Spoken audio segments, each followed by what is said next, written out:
ಈ ದಿವಸ check dam ಈ ದಿವಸ ಭರವಸೆ ಸಮಿತಿಯ ಅಧ್ಯಕ್ಷನಾಗಿ ಸಮಿತಿಯ ಸಭೆಯನ್ನು 11 ಗಂಟೆಯಿಂದ 1:30 ಗಂಟೆವರೆಗೂ ಕೂಡ ನಡೆಸಿದ್ದೀವಿ. ಇಂದಿನ ವಿಶೇಷವಾದಂಥದ್ದು ಅಂತ ಹೇಳಿದ್ರೆ RDPR ಡಿಪಾರ್ಟ್ಮೆಂಟ್ನಿಂದ ಬಂದಂಥ ಸಭೆ. RDPR ಅಲ್ಲಿ ಅಂತ ಹೇಳಿದ್ರೆ ಸದನದಲ್ಲಿ RDPR ಸಚಿವರು ಯಾವುದೆಲ್ಲ ಸದಸ್ಯರುಗಳ ಪ್ರಶ್ನೆಗಳಿಗೆ ಭರವಸೆಗಳನ್ನು ನೀಡಿದ್ರು, ಆ ಭರವಸೆಗಳು ಎಷ್ಟು ಮಟ್ಟಿಗೆ ಕಾರ್ಯಗತ ಆಗಿದೆ, ಬಾಕಿ ಇರೋದು ಎಷ್ಟಿದ್ದಾವೆ, ಕಾರ್ಯಗತ ಆಗಿಲ್ಲದಿದ್ರೆ ಕಾರಣ ಏನು, ಅದನ್ನೆಲ್ಲವನ್ನು ಕೂಡ ವಿಮರ್ಶೆ ಮಾಡಿ ತುರ್ತಾಗಿ ಭರವಸೆಗಳನ್ನು ಈಡೇರಿಸ್ತಕ್ಕಂಥ ಸೂಚನೆಯನ್ನು ಕೊಡ್ತಕ್ಕಂಥ ಅಧಿಕಾರ ಸಮಿತಿಗಿದೆ. ಆ ಸಮಿತಿ ಹಿನ್ನೆಲೆಯಲ್ಲಿ ಇವತ್ತು ಸಭೆಯನ್ನು ಮಾಡಿ ಹಲವಾರು ವಿಚಾರಗಳನ್ನು ಚರ್ಚೆ ಮಾಡಿದ್ದೇವೆ. ಕೆಲವು ಪ್ರಮುಖವಾದಂಥ ಸಲಹೆಗಳನ್ನು ಕೂಡ ಪಂಚಾಯಿತಿಗಳು ಏನೆಲ್ಲ ಸಮಸ್ಯೆಗಳನ್ನು ಎದುರಿಸುತ್ತೆ, ಆ ಸಮಸ್ಯೆಗಳನ್ನು ನಿವಾರಣೆ ಮಾಡಲಿಕ್ಕೆ ಏನೆಲ್ಲ ಕ್ರಮಗಳನ್ನು ಇಲಾಖೆಯಿಂದ ತಗೋಬೇಕು ಅಂತಕ್ಕಂಥ ಬಗ್ಗೆನೂ ಕೂಡ ನಮ್ಮ ಸಮಿತಿಯಲ್ಲಿ ಎಲ್ಲ ಹಿರಿಯ ಶಾಸಕರುಗಳು ಎಲ್ಲ ಇದ್ದಾರೆ. ಅದರಲ್ಲಿ ನಮ್ಮ ಮಂಜುನಾಥ್ರವರು, ಅವರು ಕೂಡ ರಸ್ತೆಗಳು, ಅವರು ಹಾನೂರಿನ ಶಾಸಕರು ಇದ್ದಾರೆ. ರಸ್ತೆಗಳು ಏನಿದೆ ಹಳ್ಳಿಗಾಡಿನಲ್ಲಿ ಒಂದು ಭೂಮಿಯಿಂದ ಇನ್ನೊಂದು ಭೂಮಿಗೆ ಮೊದಲಿಂದನೂ ಕೂಡ ಬದು ಮೇಲೆ ಎಲ್ಲ ಓಡಾಡ್ಕೊಂಡಿದ್ರು. ನಕಾಶೆ ರಸ್ತೆ ಇದ್ದರೆ ಅಥವಾ ಕಾರ್ಟ್ ರೋಡ್ ಏನಾದ್ರು ಬಂದು ನಕಾಶೆ ನೆಲಗಳು ಇದ್ದರೆ ಅದನ್ನು ಕುಲ ಮಾಡಿಸ್ತಕ್ಕಂಥದ್ದಕ್ಕೆ ಅಧಿಕಾರ ಇದೆ, ಕಂದಾಯ ಇಲಾಖೆಯವರು ಮಾಡಿಸ್ತಾರೆ. ಆದರೆ ವಾಡಿಕೆ ರಸ್ತೆಗಳು ಇರ್ತವೆ. ಈಗ ಏನಾಗ್ತದೆ, ಮುಂದೆ ಯಾರ್ದೋ ಒಬ್ಬರು ಭೂಮಿ ಯಾರೋ ಬಲಾಢ್ಯರು ತೊಗೊಂಡ್ಬಿಟ್ರೆ ಅವ್ನು ಫೆನ್ಸಿಂಗ್ ಹಾಕ್ಬಿಟ್ರೆ ವಾಡಿಕೆ ರಸ್ತೆನೇ ಇರೋದಿಲ್ಲ, ಪೂರ್ಣವಾಗಿ ಮುಚ್ಚಿಬಿಡ್ತಾರೆ. ಮೊದಲೆಲ್ಲ ಬದು ಮೇಲೆ ಆಳುಗಳು, ಅವರು ಹುಲ್ಲೊರೆಗಳು, ಭತ್ತದ ಹೊರೆ ಇರ್ಬೋದು, ಇನ್ನೊಂದು ಇರ್ಬೋದು, ಸಾಮಗ್ರಿಗಳಿರ್ಬೋದು, ಒಬ್ಬೊಬ್ರು ತೊಗೊಂಡು ಹೋಗ್ತಾ ಇದ್ರು. ರೈತರು ಕೂಡ ಸಹಕಾರ ಕೊಡ್ತಾ ಇದ್ರು. ಈಗ ಇವರು ಆ ಕಾಲದಲ್ಲಿ ಈ ಕಾಲದಲ್ಲಿ ಎಲ್ಲ ಫೆನ್ಸಿಂಗ್ ಹಾಕೋದ್ರಿಂದ ಇವರು ಹೋಗ್ಬೇಕಂದ್ರೆ ಹೆಲಿಕಾಪ್ಟರ್ ಹೋಗ್ಬೇಕು, ಆ ಥರ ಆಗ್ಬಿಡ್ತೈತೆ. ಅದಕ್ಕೋಸ್ಕರ ಅದು ಮುಂದೂ ಕೂಡ ಇನ್ನೂ ಇದು ದೊಡ್ಡ ಬೃಹದಾಕಾರವಾಗಿ ಸಮಸ್ಯೆ ಬರ್ತದೆ. ಅದನ್ನು ನಿವಾರಣೆ ಮಾಡಲಿಕ್ಕೆ ಈಗಲಿಂದನೇ ಯಾವುದಾದ್ರು ಮಾರ್ಗೋಪಾಯ ಕಂಡ್ಕೋಬೇಕು ಅಂತಕ್ಕಂಥದ್ದು ಭಾಳ ಪ್ರಮುಖವಾಗಿ ಈ ದಿವಸ ಚರ್ಚೆನೂ ಮಾಡಿದ್ದೀವಿ.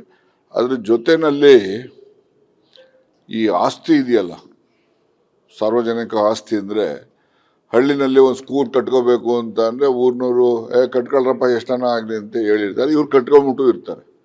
ಯಾಕೆಂದರೆ ನೀವು ಎಲ್ಲ ಹಳ್ಳಿಯಿಂದ ಬಂದಿರೋ ನಿಮಗೂ ಕಷ್ಟ ಇರೋದು ಗೊತ್ತಿರುತ್ತೆ. ಒಂದು ಆಸ್ಪತ್ರೆ ಕಟ್ಟಬೇಕು ಅಂದ್ರೆ ಕಟ್ಕೊಳಪ್ಪ ಅಂತಾರೆ. ಒಂದು ಅಂಗನವಾಡಿ ಕಟ್ತೀವಿ ಅಂದರೆ ಕಟ್ಕೊಳ್ರಿ ಎಲ್ಲ ಒಂದು ಕಡೆ ಪಾಪ ಮಕ್ಕಳಿಗೆ ಅಂತೇಳಿ ಭಾಳ ಉದಾರವಾಗಿ ಹಿರಿಯರೆಲ್ಲ ಕೊಟ್ಟಿರ್ತಾರೆ.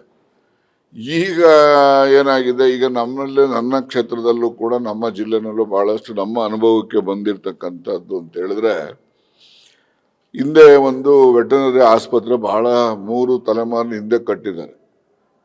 ಈಗ ಅದನ್ನು ಕೆಡಬಿಟ್ಟು ಹೊಸದಾಗಿ ಕಟ್ಟಬೇಕು. ಕೆಡವೋವರೆಗೂ ಸುಮ್ಮನಿರ್ತಾರೆ.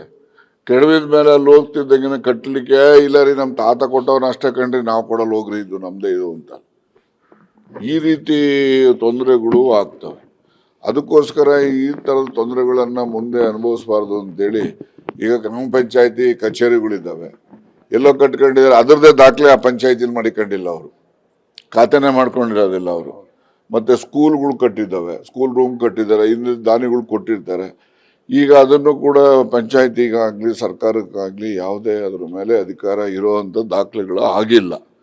ಆ ಒಂದು ದೃಷ್ಟಿಯಿಂದ ಆ ರೀತಿ ಪಂಚಾಯತಿಗೆ ಸಂಬಂಧಪಟ್ಟಿದ್ದು ತಾಲೂಕು ಮತ್ತು ಗ್ರಾಮ ಪಂಚಾಯತಿ ವ್ಯಾಪ್ತಿನಲ್ಲಿ ಬರ್ತಕ್ಕಂಥ ಸರ್ಕಾರಿ ಆಸ್ತಿಗಳು ಯಾವ್ಯಾವ ಇದ್ದಾವೆ ಅವನ್ನೆಲ್ಲವನ್ನು ಕೂಡ ಆಯಾ ಇಲಾಖೆಯ ಹೆಸರಿಗೆ ಅದು ಹಸ್ತಾಂತರ ಅಂತಲ್ಲ, ಅದು ಅವರ ಹೆಸರಿಗೆ ದಾಖಲಾತಿಗಳು ಆಗಲಿ ಅಂತ ಹೇಳಿ ಅದನ್ನು ಆ ಕ್ರಮವನ್ನು ಕೂಡ RDPRನಿಂದ ತಗೋಬೇಕು ಅಂತಕ್ಕಂಥದ್ದು. ಹಾಗೆಯೇ ನಮ್ಮ ಮುಖ್ಯಮಂತ್ರಿಗಳು ಹಿಂದೆ 2025 ಡಿಸೆಂಬರ್ಲಿಂದ ಕಾಣಿಸುತ್ತೆ, ಅದು ಏನು ಗ್ರಾಮ ಸಭೆಗಳನ್ನು ಲೈವ್ ಅದನ್ನು ಆ ಪಂಚಾಯತಿಲಿರ್ತಕ್ಕಂಥ ಎಲ್ಲ ಜನರು ಕೂಡ ಅದನ್ನು ವೀಕ್ಷಣೆ ಮಾಡ್ತಕ್ಕಂಥದ್ದು ಒಂದು ಕಾರ್ಯಕ್ರಮವನ್ನು ಅಲ್ಲಿ ಹಾನೂರಿನ ಒಂದು ಪಂಚಾಯತಿನಲ್ಲಿ ಮುಖ್ಯಮಂತ್ರಿಗಳು ಅದನ್ನು ಚಾಲನೆ ಕೊಟ್ಟಿದ್ದರು. ಅದೇ ರೀತಿ ರಾಜ್ಯದಲ್ಲಿರ್ತಕ್ಕಂಥ ಎಲ್ಲ ಗ್ರಾಮ ಸಭೆಗೆ, ಎಲ್ಲ ಪಂಚಾಯತಿ ವ್ಯಾಪ್ತಿಯಲ್ಲಿ ಬರ್ತಕ್ಕಂಥ ಗ್ರಾಮ ಸಭೆಗಳಿಗೆ ಒಂದು ಲೈವ್ ಇದನ್ನು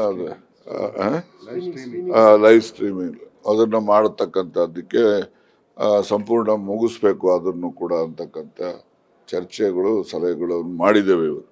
ಸರ್, ಈಗ ಇದು ತುಮಕೂರಿನಲ್ಲಿ ಒಳಾಂಗಣ ಕ್ರೀಡಾಂಗಣ ಏನಿದೆ ಅದಕ್ಕೆ ಪರಮೇಶ್ವರ್ ಅವರ ಹೆಸರು ಇಡಕ್ಕೆ ಏನಾದ್ರು ಮುಂದಾಗಿದೆಯಾ ಸರ್ ಸರ್ಕಾರ? ಯಾಕಂದ್ರೆ ಬಸವರಾಜ ಬೊಮ್ಮಾಯಿ ಅವರು ಆರೋಪ ಮಾಡಿದ್ದಾರೆ, ಮಹಾತ್ಮ ಗಾಂಧೀಜಿ ಹೆಸರು ಬದಲಾಯಿಸಿದ್ರೆ ಇವ್ರಿಗೆ ಸಿಟ್ಟು ಬರುತ್ತೆ, ಈಗ ಪರಮೇಶ್ವರ್ ಅವರ ಹೆಸರು ಇಡ್ಲಿಕ್ಕೆ ಮುಂದಾಗಿದ್ದಾರೆ ಅಂತ.